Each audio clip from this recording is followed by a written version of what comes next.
Hi everybody. Today's recipe, I'm making peach cobbler. There are a lot of recipes out there and I think I have the perfect combination for a very tasty peach cobbler.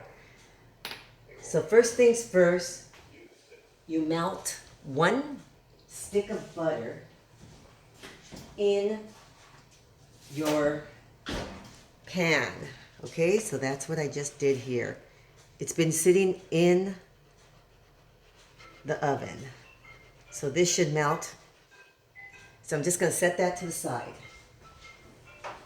It'll continue to melt.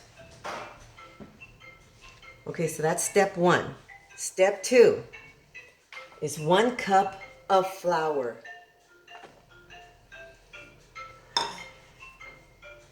1 teaspoon of baking powder. 1/4 teaspoon of salt.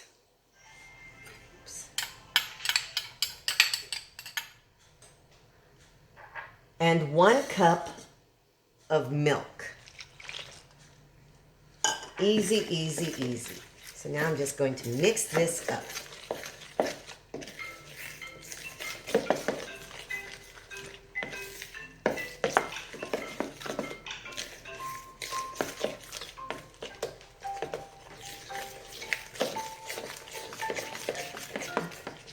Just going to try to get all the lumps out of here.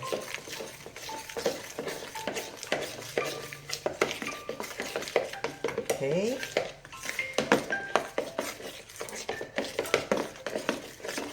So there's a lot of recipes.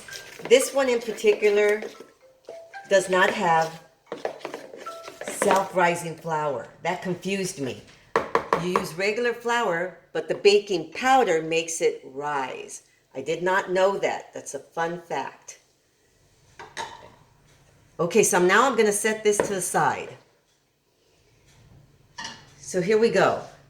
There's different recipes with different amounts of. So this one says, there's some that say no syrup, drain them. I say drain 1 can. This the large can of sliced peaches, 29 ounce. So I drained one can. So I'm only using the juice of 1 can.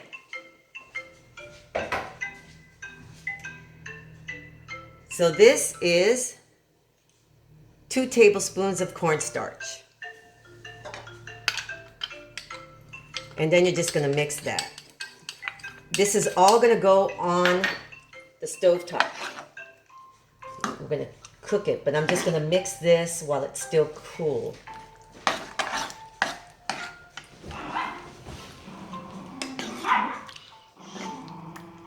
That ferocious sounding animal is my chihuahua. Okay, so this is a 1/2 cup of brown sugar and a 1/2 cup of white sugar.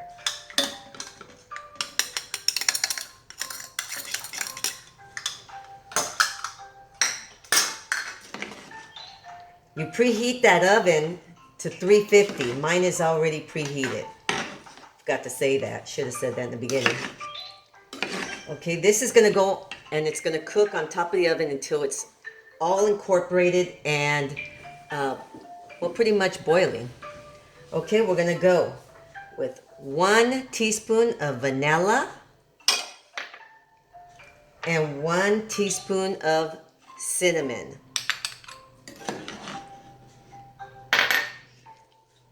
Okay, so now I'm going to put this on the oven until it gets nice and hot. Okay, so now I've got this simmering and it's kind of getting a little bit up to a boil slowly. And all of this is all mixed together. And the thing about peach cobbler, there's so many different recipes. There's the pre-made crust. the self-rising flour and you have to pour it over and then it comes up to the top. That's what I ended up doing, but I did it with regular flour and the baking soda. That makes it self-rising. You don't have to go out and buy special self-rising flour.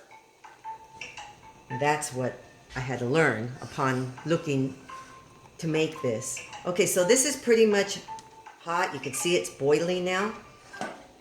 So now we're going to put it all together. This is a great recipe. It comes out so tasty. Here we go. You have your 1 stick of butter and it's melted. A little bit still there, but it's no big deal. Now we're going to put the flour mixture. We set it to the side earlier. We're going to put this flour mixture. And we're going to put it pretty much, just pour it all over this butter. Just pour it all over.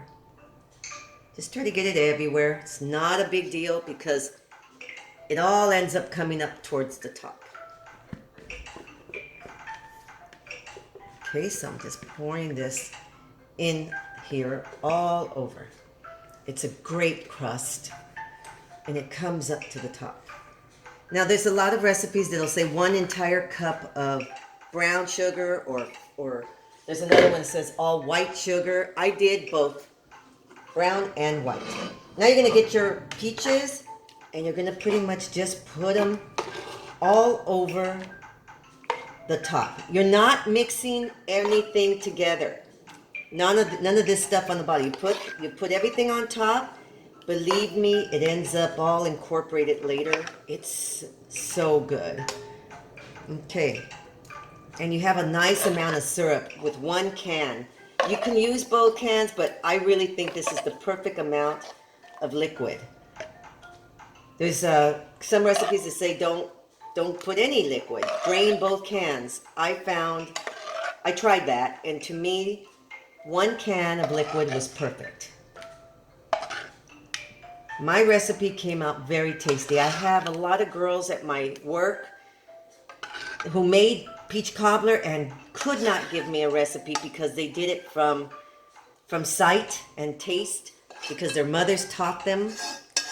So I really worked hard to try to get this recipe together, and it really, really comes out great. So here it is, all together. And now what you're going to do is you're just going to put it in the oven, 350 for 45 minutes. Okay. And I'll come back and show you the final product.